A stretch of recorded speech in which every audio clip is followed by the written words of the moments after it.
so I'm going to show you today how to empty a drainage bag.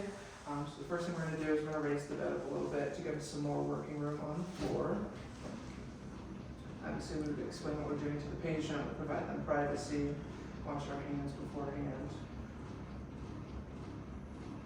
So we need a drainage bag, gloves, alcohol swabs, and then a barrier for the floor, and then a drainage container to catch the fluid. So after we wash our hands, we're going to put our gloves on.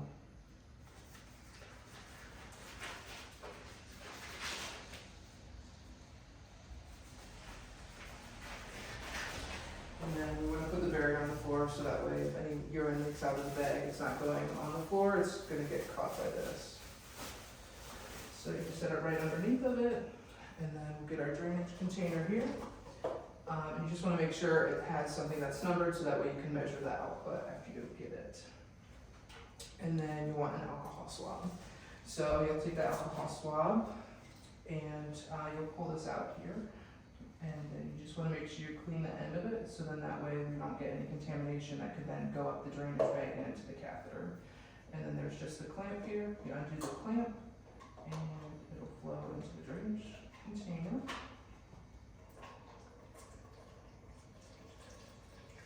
And if you don't have that container, you can use a graduated cylinder, anything that you have, anything with measurements. And then when he gets done, you can also put some gloves on and just feel that clamp. So you can kind of feel what it feels like and undo it. And once it's done draining, we'll just clamp it back off. And then we'll get another alcohol swab here, and then clean the tip of it again. There's different clamps, but more than likely it'll be one like this. But DONs, you can teach different types of clamps if you have different bags, but let them touch it, let them feel it, let them be able to get their hands on it to feel how it does unclamp. And you know, we'll just have one of these in your guys' box, so you can pass it around so people can see what it feels like. And then we would take this to the bathroom, measure it, and then we would dump it on the toilet. Clean up here.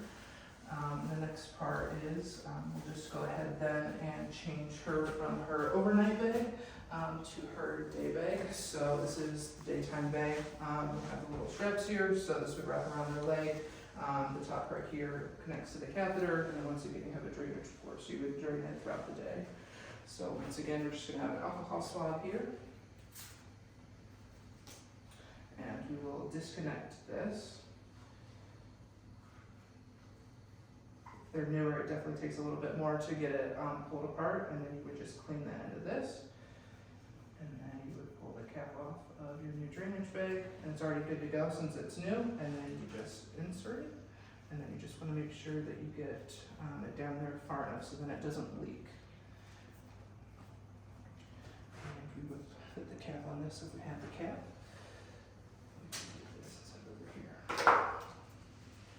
And then the straps here, there's just a button on the back of it, so we can just pull it apart. And then if we were to put this on, the patient here with their leg up, we can pull it around and snap it into a loop. Adam, you want to talk about dignity bags and maybe if they have pants that can go underneath the pants as well? Yeah, so absolutely, we definitely want to provide the patient as much privacy as possible. So at any time, you know, this should be under their clothing so that way that no one can see it. And then also, you know, if they stay like in the overnight drainage bags, there's cases we can put it in. So if we put it on their wheelchair, no one can necessarily see what the bag is. There's a decorative pouch that covers it. And then obviously when you connect this to the catheter, you just want to make sure that there's enough slack that it's not pulling on it. Awesome.